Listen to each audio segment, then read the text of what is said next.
Dave. All right, let's see, a couple things. Before we get started, does everybody have a handout? If you don't have to use it, but if you do choose to, I do have one. The other is, it's actually two other things. One is, if you are interested in reading some details, sort of historical and different things like that on the scroll that we're going to be looking at over the next coming weeks, in chapter 5 of this book, which we have at the church. Okay. But it's Maranatha, Our Lord Come, by Renald Showers. Of course, it's mostly a book on the rapture of the church. I mean, that's it's the definitive study. But interestingly enough, people overlook sometimes is there is a chapter on the scroll that is in Revelation 5, and he does a really good job of talking in detail about some of the historical pieces to it and things like that. So if you're interested, figure I better tell you now. Once I get going, I won't remember Showers anymore. So you let me know, I'll pull it for you from downstairs. Okay, but yeah, it's a great book on the rapture anyway, but it has a particular chapter.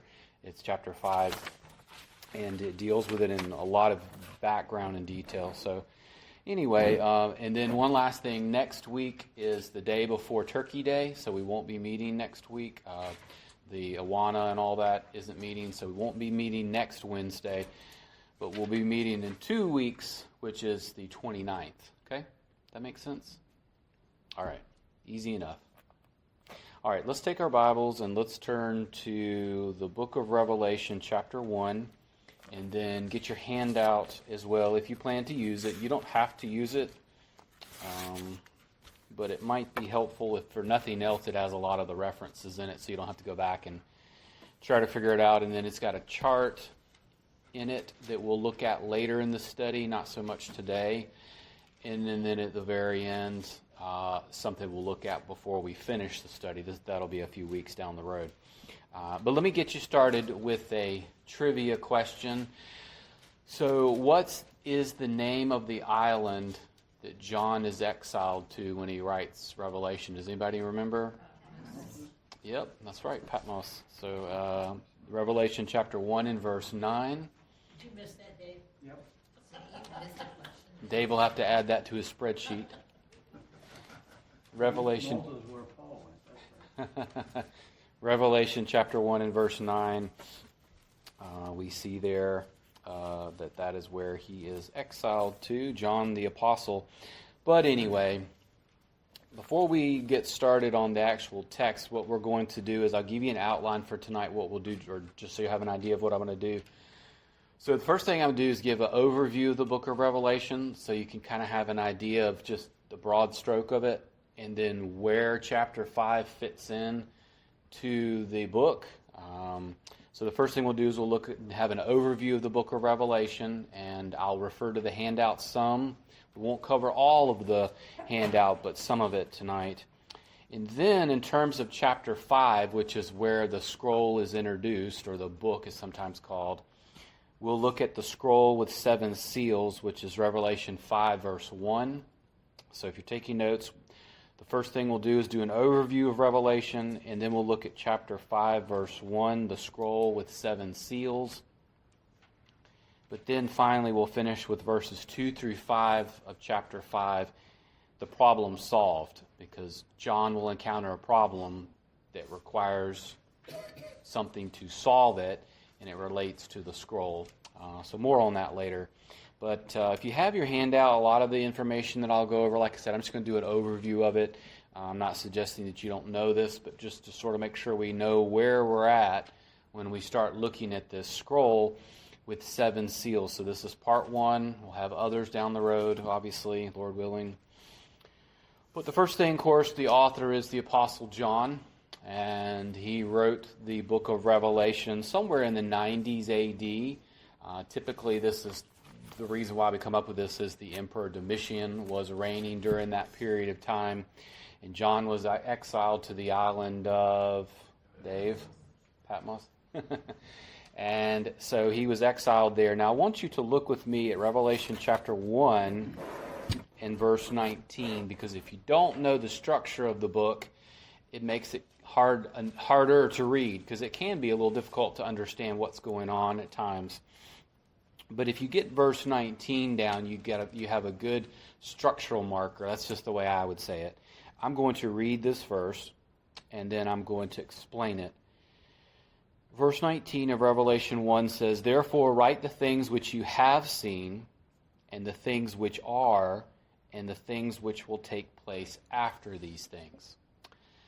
So basically what you have is, and we'll look at the structure of the book based off of that verse in a minute, John receives revelation from Jesus and is told to write down what he sees. Pretty straightforward.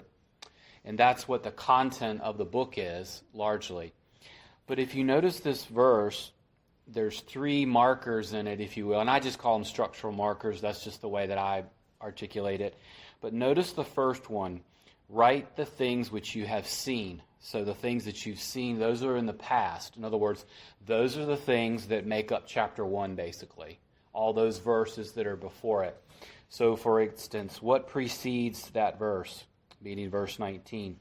Well, Jesus sees a picture, an encounter, in other words, I should say, with the resurrected, glorified Jesus. So if you were to read verse 9 through verse 18, that is what John has seen. So write the things you've already seen, which is encountering me, what I looked like, etc.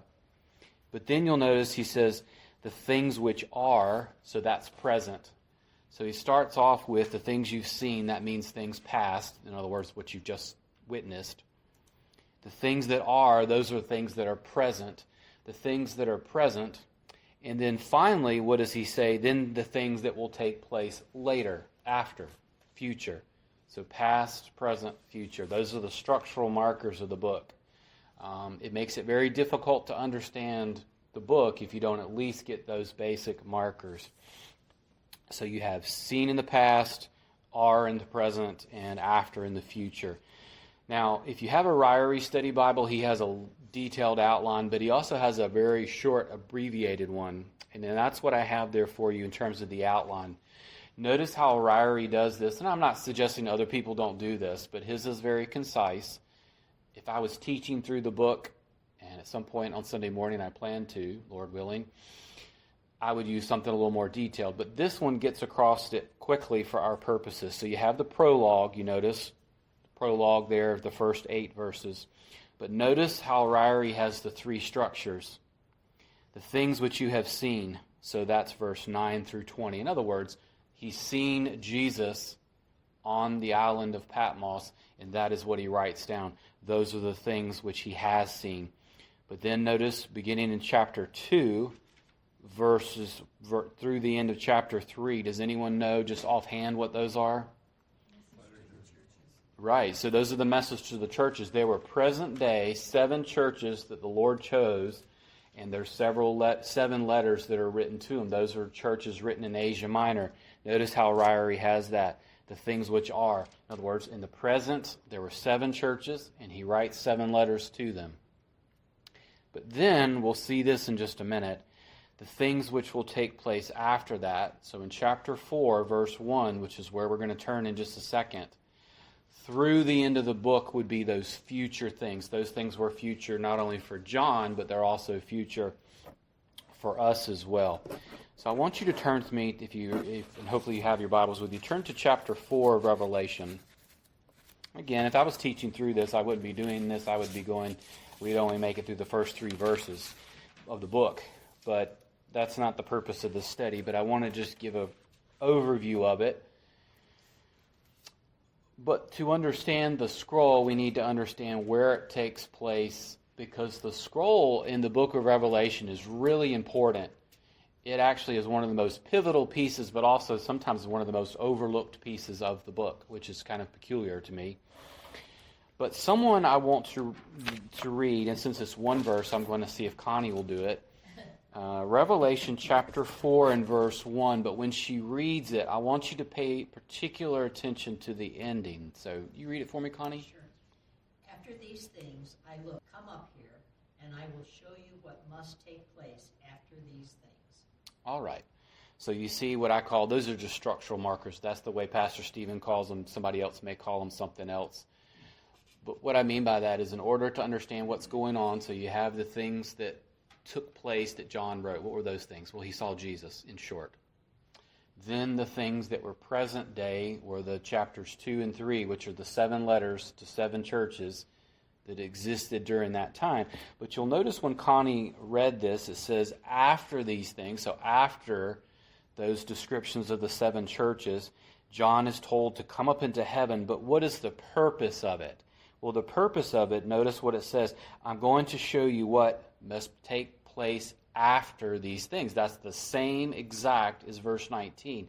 So it's a structural marker. It's saying, I'm going to show you those future things. So now we're getting ready to look at in Revelation what is future.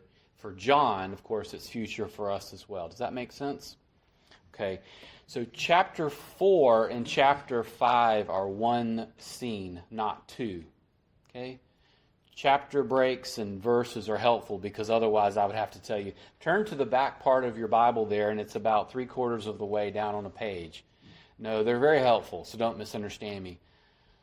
But chapters 4 and chapters 5 are one scene, and it's just what Connie was alluding to there, is that that Jesus, of course, John is told to go up into heaven, and he's going to be shown future things. These are things that were future.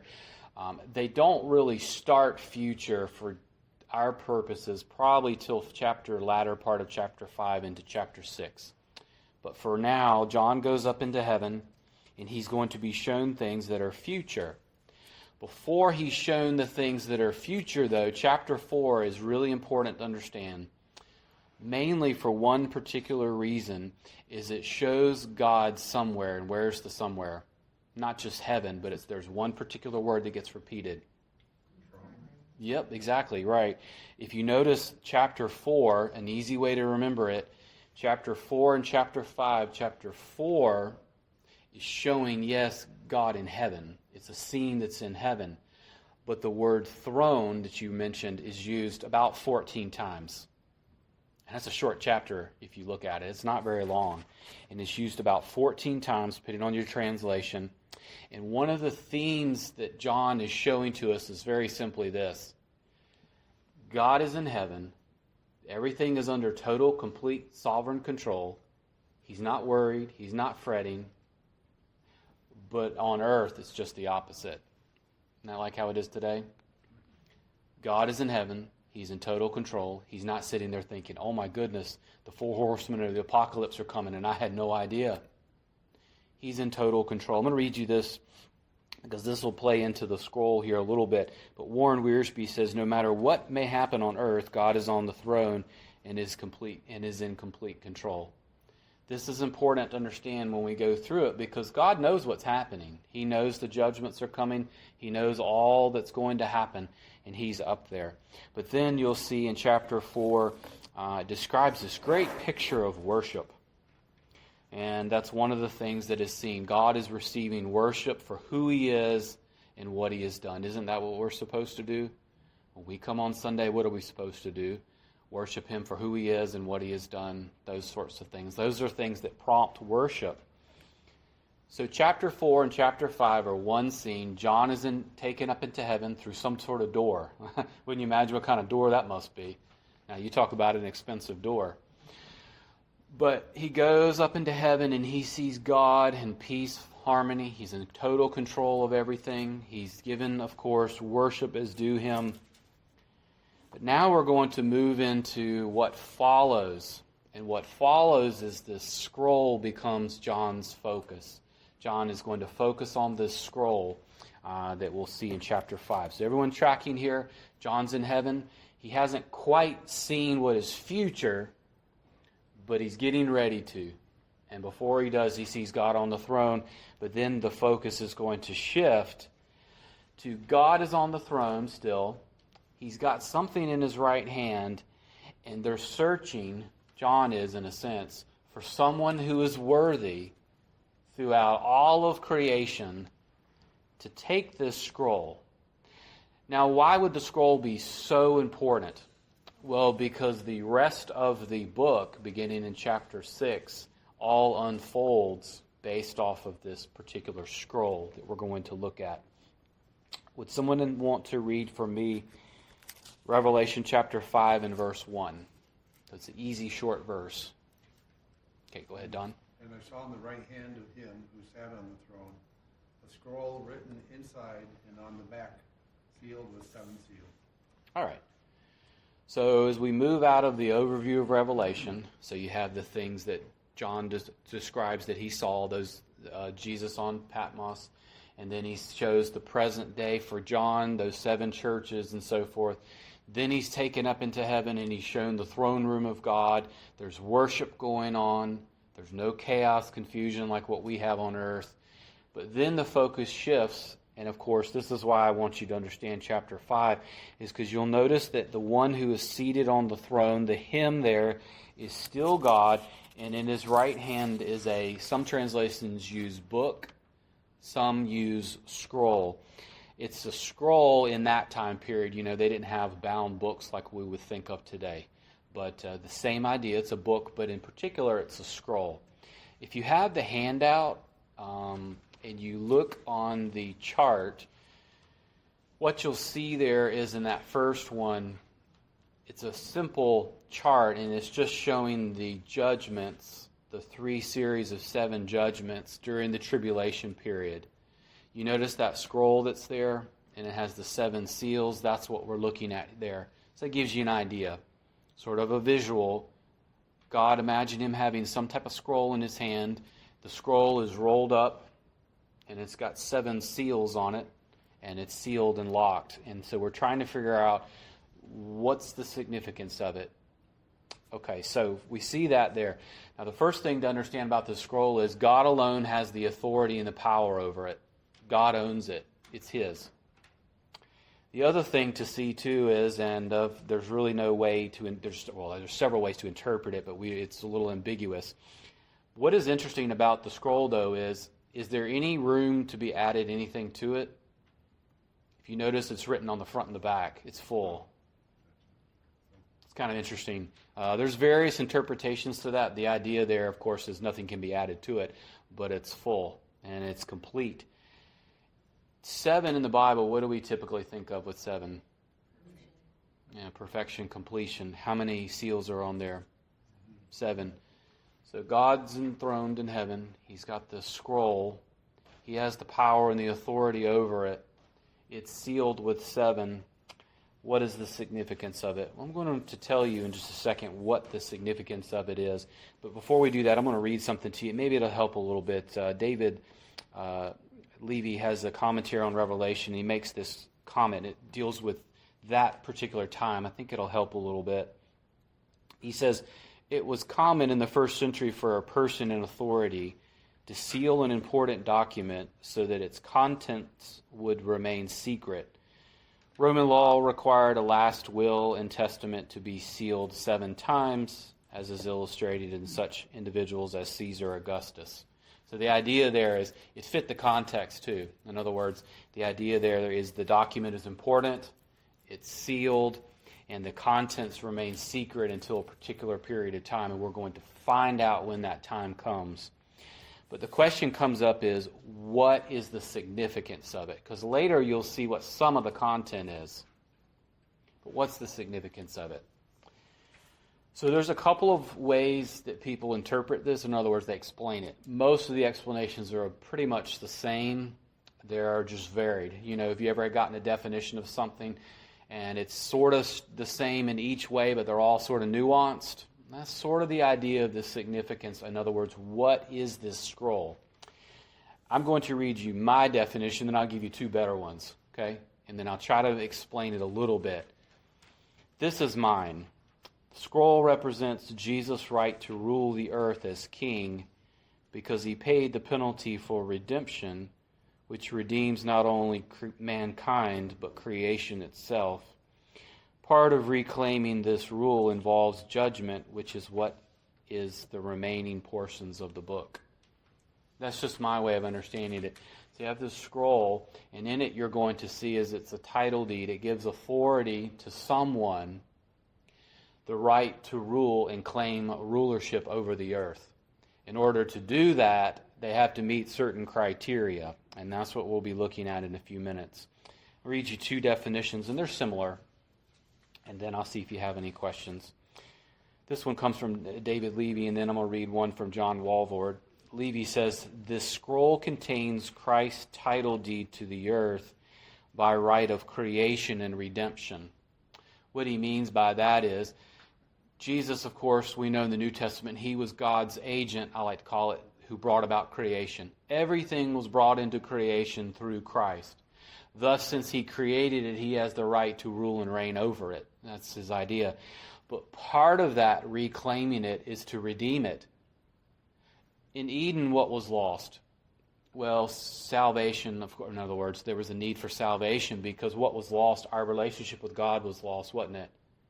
Corruption and so forth was here, isn't it? It's in the heart. But corruption is also on the earth. You understand? When Adam fell, everything fell. It wasn't as though he went out into perfect paradise, did he? He got kicked out of paradise. That's sort of the idea of what Levy is saying. It's a title deed is what it's typically referred to. But what does that title deed mean? It means that Christ has the right to rule in the reign, part of which because he created it, but also because he's redeemed it. He's redeemed it on the cross. And then later in the book of Revelation, what does Jesus ultimately do? He redeems creation, doesn't he? So that's sort of the idea there. That's just his way of saying it. It's similar to what I said. This last one is by John Walvoord. He says, if this is a will, it is a reference to the inheritance that Christ will receive from his Father, which is the kingdom, as seen in Psalm 2. Same idea.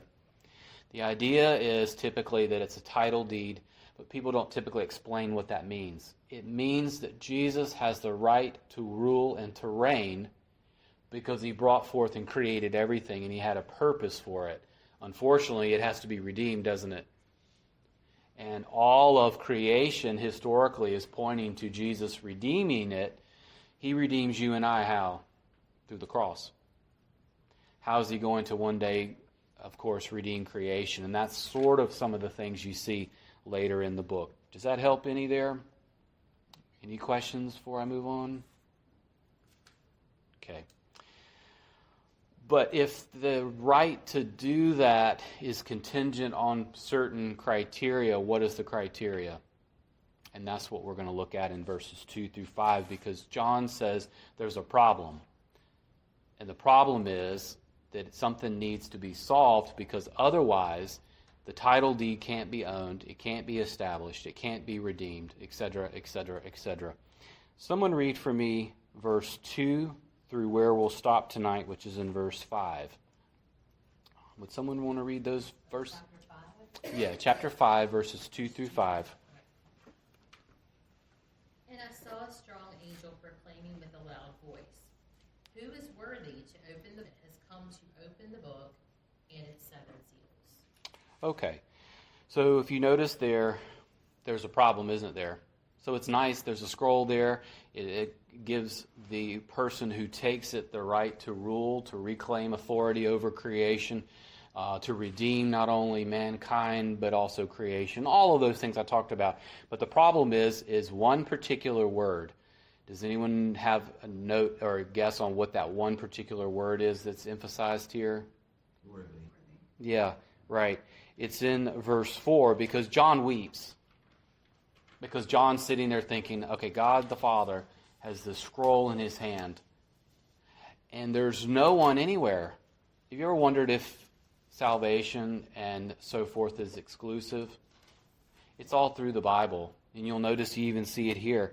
Because no one anywhere, whether they're in heaven, on earth, under the earth, nowhere in all of creation can open it.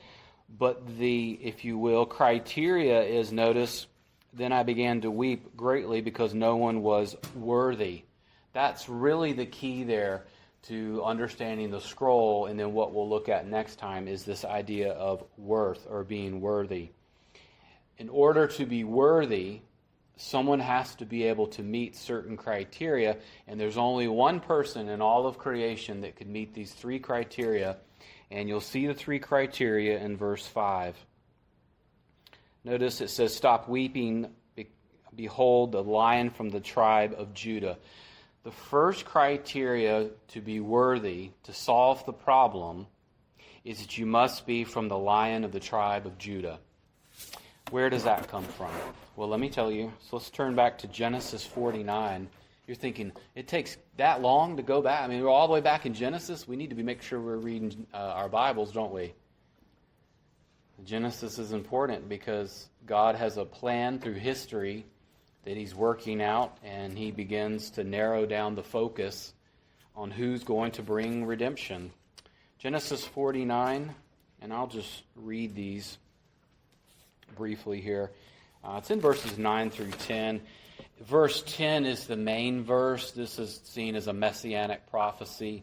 And you'll see in verse 9 it says, Judah is a lion's whelp. If you notice, that's where I'm looking at. But verse 10 is really the prophecy. That would be considered a messianic prophecy.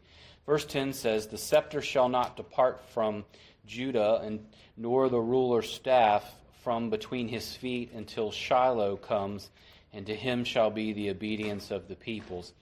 This is, in short, the messianic prophecy, and what it's saying is that the Redeemer would be through the line of Judah. That's not the only place that it says it, but that's typically where you would start with it. And then as you go through the Old Testament, you'll see that there needs to be this Redeemer, but he must come from the tribe of Judah. Did Jesus come from the tribe of Judah? Of course, the answer is yes. Now, the next one, you don't have to turn back to Revelation for this. The second criteria is he has to be the root or the descendant of David. Let's turn to Isaiah 11. I'm giving you these as short answers. In other words, you could take, for instance, Genesis, you could take Isaiah and build off of it, but I'm just giving you a quick answer here in terms of what was being looked at. When the Messiah came, he would have to be from the tribe of Judah, but he also had to be a descendant from David. No exceptions. And that's much of what we see, for instance, in Matthew. But notice chapter 11 of Isaiah, verse 1. Then a shoot will spring from the stem of Jesse, and a branch from his roots will bear fruit. The idea there is that someone would come out of the lineage of King David, the stem of Jesse, Jesse being his father, of course, David's. And he says when that branch comes, he'll do what? He'll bear fruit. It's just one of many examples. Jesus, so we know he was from the tribe of Judah. Was he related in any way to David, or did he miss that? No, he was from the offspring, the lineage of David. One of the things in the book of Revelation is King David is mentioned in the book. In other words, the offspring of David. And this is one of those reasons. But I want you to look back with me before we try to summarize all this for this time. Go back with me to Revelation 5 and verse 5. Because I'm going to give you the third one. The third one we'll look into more detail next time. But at least in this verse, I want you to see it. So again, John is waiting before he's told what's coming future. God the Father has this scroll, the title deed, the right to rule, reign, redeem, and those things. But in order to do that, the problem has to be solved. The problem is there's no one who's worthy except one. And it's the one who comes from Judah, the offspring of David. But you'll notice the third one, that he has overcome. This is the idea, some translations refer to it as conquered. The idea there is that there was victory and redemption where? On the cross. Someone had to pay and purchase redemption for humanity, and only Jesus was the one who was able to do that. We'll see that next time in verse 6, for instance.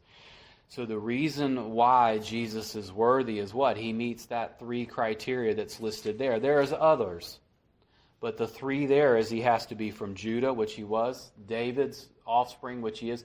But he also, most importantly, had to purchase and redeem those, of course, and pay the penalty for sin. That's what the rest of that is. That's why they sing those praises. That's why we sing praises. Worthy is the Lamb who was what? Who was slain. It means to be butchered. And so that is what happens there. Now, next time, we'll look at the rest and we'll see how this worth, this worthy, this redemption has.